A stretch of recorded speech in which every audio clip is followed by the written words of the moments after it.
What's going on, everyone? Crash here. Welcome back to Crash Against the Spread Baseball Edition. I don't do a lot of baseball, but that's what's on today, so we're breaking down a really interesting matchup between the Seattle Mariners and Baltimore Orioles at 1:05 p.m., and I think there's some serious value to be found here if you know what to look for. Let's start with the pitching matchup because this is where the entire game script revolves around. On the mound for Baltimore, we've got Tomoyuki Sugano, and this guy has been absolutely dealing this season. He's sitting with a low ERA around 3.2, has elite control, and consistently induces soft contact. What I love about Sugano is that he rarely gives up those big crooked numbers. He's the type of pitcher who's going to keep Seattle's offense in check and limit their scoring opportunities throughout this game. Now here's where it gets interesting. Seattle is throwing George Kirby, who's just coming back from injury, and his return has been pretty rough to watch. In his first 2 games back, he's pitched just 8.2 innings with an ugly 11.42 ERA and a 1.85 WHIP. The command and location just haven't been there, and he's been giving up runs early in games. This creates a really clear risk window that we need to pay attention to.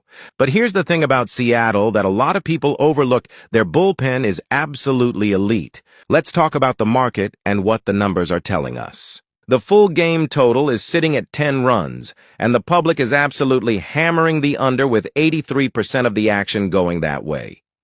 The ballpark conditions and weather are also pointing toward a lower scoring environment, which aligns perfectly with our analysis. Here's how I see this game script playing out. Early on, there's definitely risk of Baltimore putting up 1 or 2 runs off Kirby before he either settles in or gets pulled from the game. But once we get to the middle and late innings, I expect Seattle's lockdown bullpen to take over while Sugano continues his run suppression on the other side. I don't see any prolonged scoring stretches happening in this matchup. The most likely outcome here is the under 10 total runs, and if you really trust that Kirby can avoid a complete meltdown, there might even be value on the first 5 innings under. The key danger zone is those early innings with Kirby on the mound. Outside of that window, I expect both teams to trade zeros for most of this game. Sugano's command, combined with Seattle's elite bullpen, is just a perfect recipe for a low-scoring affair. So here's my final take on this game. My primary lean is the under 10 total runs. That's where I see the best value. As a secondary play, if you want to target Kirby's slow start specifically, you could look at the Orioles' team total over 0.5 runs in the first inning.